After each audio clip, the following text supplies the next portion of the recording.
السلام عليكم ورحمة الله وبركاته ومغفرته. یو محترم پوښتنه کړې ده چې سهار ښځې غږ راباندې وکړي، لمانځه ته راپورته شه. دی وایي زه نه راپورته کېدلم، دې بیا غږ راباندې وکړي، په عذاب یې کړلم چې راپورته شه. وایي ما ته درد راغلی، وایي ما ورته وویل چې زه لمونځ نه کوم، علیاذ بالله زه کافر یم. نو اوس نو حیران دي چې زه څه وکړم.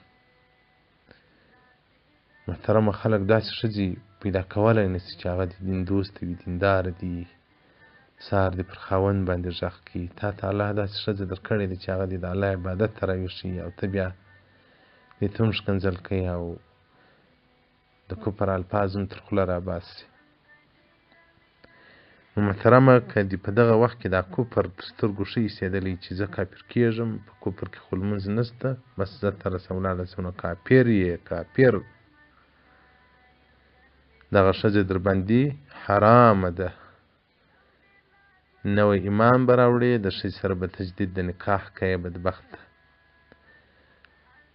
او که دې چیرې کفر نه و خوښ، دا خبره دې ای تر خوله ووتله، دا دې ترټله، دې ته دې خپل درد ښکاره کوه، بیا نو کافر سوی نه یې، خو مغفرت ته الله څخه وغواړه، پر سجده پرېوځه چې ربه ما وبخښه. شرح د فقه الاکبر صفحه 483 مبحث الفاظ کفر کې دې ته پوره وضاحت ورکړی دی. نو محترمه سهار ښځه غږ در باندې کوي، د الله عبادت دې راپورته کوي، پر تا بوی ګرځي، په ځای کې ننوتلی پروت یې.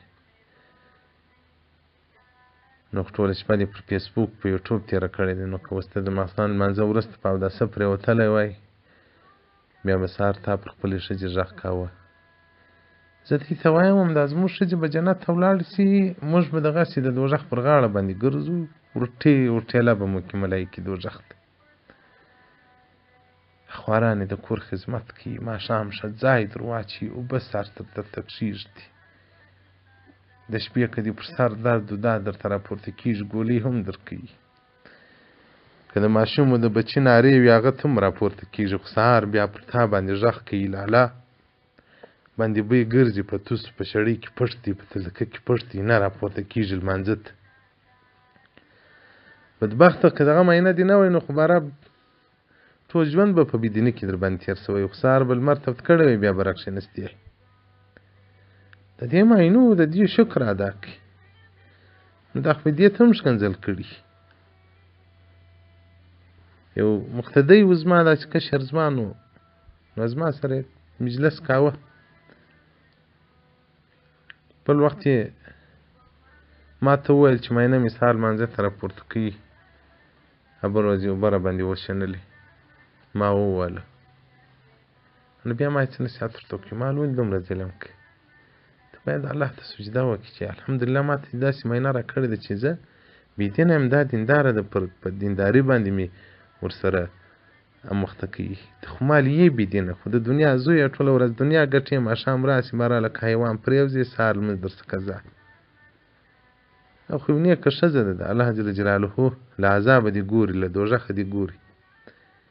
نو مال بل وخت که معاینې اوبه در باندې وشنلې، ته نه راپورته کېدې، ته په هغه ورځ زما له الله ته سجدې وکړه چې الحمدلله زما په کور کې دومره څوک شته چې ما بېدینۍ ته نه پرېږدي.